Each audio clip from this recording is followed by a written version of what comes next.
Hello, and welcome to the Learning to Be Human podcast. This podcast is all about learning to heal from our shame and trauma. In this podcast, we get curious about what is happening inside of our bodies. I'm your host, Christopher Linkenbach, and in today's podcast, we're going to be talking all about meditation, which is one of my favorite topics. We're going to start us off with a little quotation. Today's quotation comes from none other than our meditation master, Zen master, Thich Nhat Hanh. And in this quotation, he tells us, meditation is not evasion. It is a serene encounter with reality. One of these days, I'm going to be able to go through that quotation without messing up the quotation. I just feel so much pressure every time I do that for some reason. I just want to get it right, and then obviously in that pressure, I just end up screwing the pooch a little bit. But one of these days, I'm going to get it. So let's kind of dive into this a little bit. First of all, I want to talk about that quotation. Meditation is not evasion. And what I really like about that is meditation is actually a willingness to sit in our suffering. It is not running away from what is happening at any given moment. It is an opportunity for us to examine and also to dive into our suffering. It is an opportunity for us to start sitting with what is happening inside of our bodies. And that is why I think, first and foremost, meditation is so important to have in our lives, is because it teaches us not to react. It teaches us that when we have cravings, when we're dealing with an uncomfortable situation or emotion, that instead of running from it, we can recognize that what is happening typically in an uncomfortable emotion is that's a messenger. And that's just a part of ourselves that wants to be acknowledged and to be heard and to be understood. And when we can just fall back, take a moment of stillness, and actually just listen to what is happening inside of our bodies, typically that emotion will sort of work itself out. But it is a messenger, and it will get louder if we're not willing to listen and sometimes take action. But most importantly, listening to what that emotion is trying to convey to us. That emotion is a signal, and when we are constantly averting it, it will get louder and louder. How many times have I been in a depressive cycle and not wanted to feel my emotions, but the minute that I just surrendered, let go, and just actually asked what was going on and dove into my body, it just kind of subsided. I got the information I needed and was able to move on, right? It's a signal. And so in this way, meditation is not running from reality. It is actually diving into it on a deeper level and hopefully seeing it with more clarity and touching truth, especially when we just focus on our sensations. We can actually just touch our truth every moment. What is true for us without the mind playing games or mixing things up. So we're going to go through 5 benefits of meditation. I got this information from Mayo Clinic and also from a program called Cure Health as well. Just a little bit of this, a little bit of that. Number 1, meditation increases self-awareness. One of the most important questions a human being must ask in their life is, who am I? And I feel that that is a question that is always being asked in the subconscious. And I think when we don't know who we are internally, we allow the external world to dictate who we are.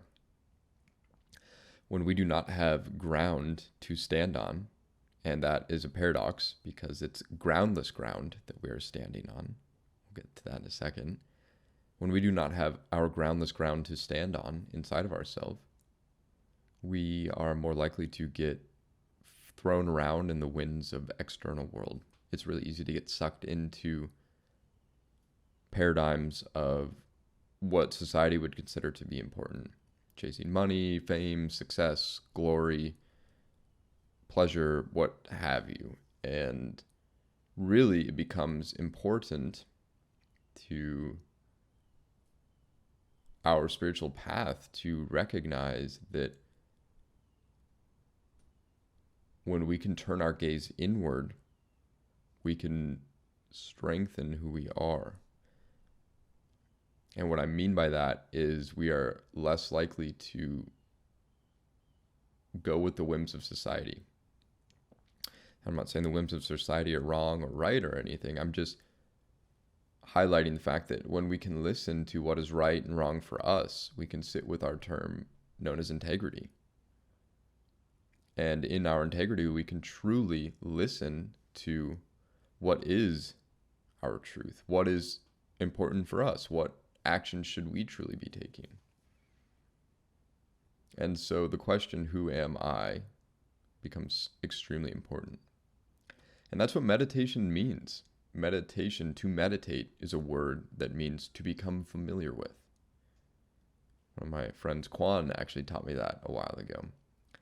And that's what we're doing in meditation, is we are sitting in stillness and we're just watching and observing what is happening in our bodies in any given moment. And we're becoming familiar with who we are.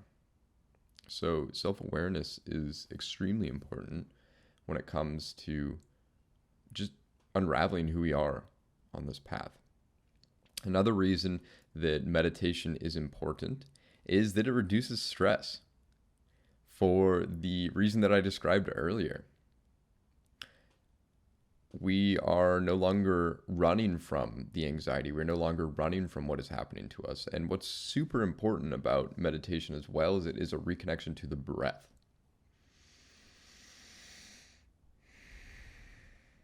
Even right now, you can practice that. It's really easy for us to get caught in shallow breathing just into the chest. And that's when our body's in an anxious state, fight or flight mode. And the breath is the only mechanism in our body that has both a conscious and a subconscious controlling mechanism, right? We don't control our digestive system. We don't control our heart rate. We can indirectly control all of this. And the way we go about doing that is with our breath, right? Our breath still operates while we're sleeping, but we can also choose to breathe when we want to.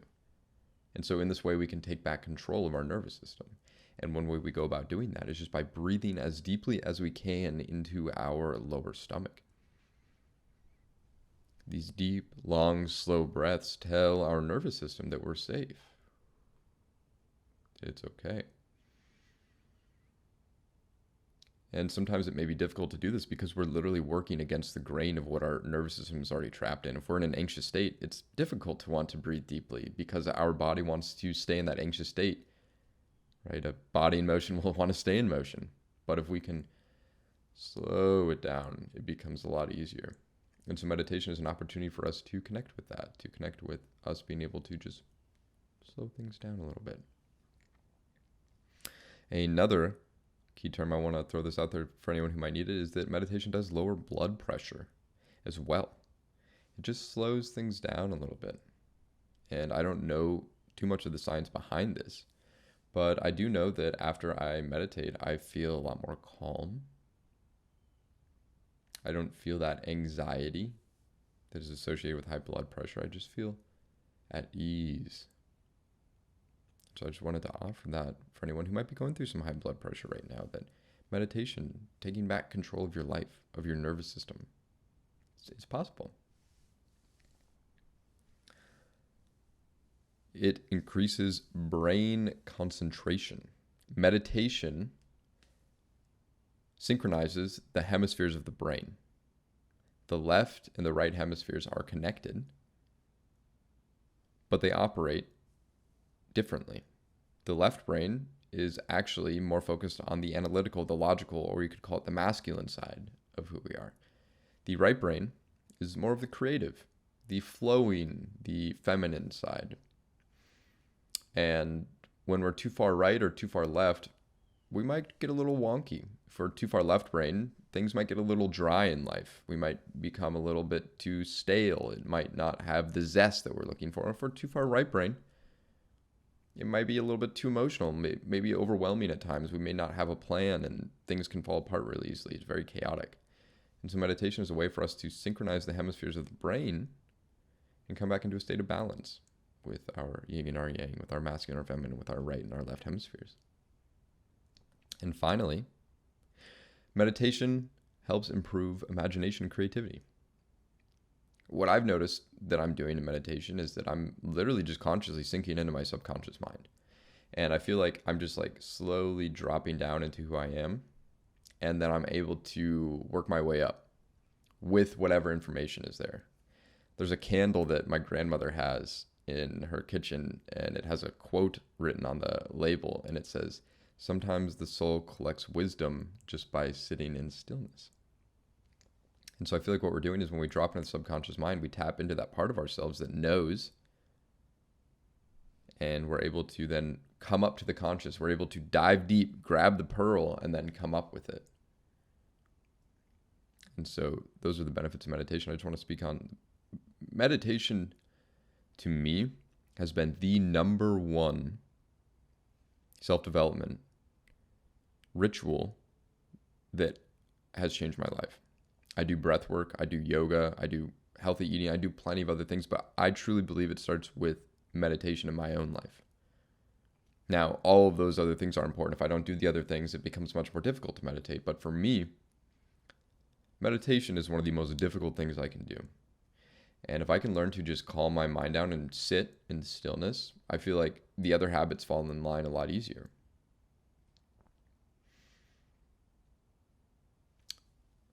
There isn't an objective in meditation. We're not trying to do anything. We're not trying to stop thinking. We're not trying to connect with anything. We're just observing. And some days are really good meditation. Some days I'm able to get extremely deep, and then some days I am chaotic the whole time. But I still sit there. I still give myself the opportunity to work with whatever's in front of me. And that becomes a practice. And so, ladies and gentlemen, thank you so much for tuning in to this episode. Every Saturday at 9 a.m. there is a new show. And if you are looking to practice meditation, to work on your mental health game, you can book your next retreat at comfortzoneretreats.com. We practice meditation, we practice breath work, all these things. So, with that, I'll catch you guys in the next one. And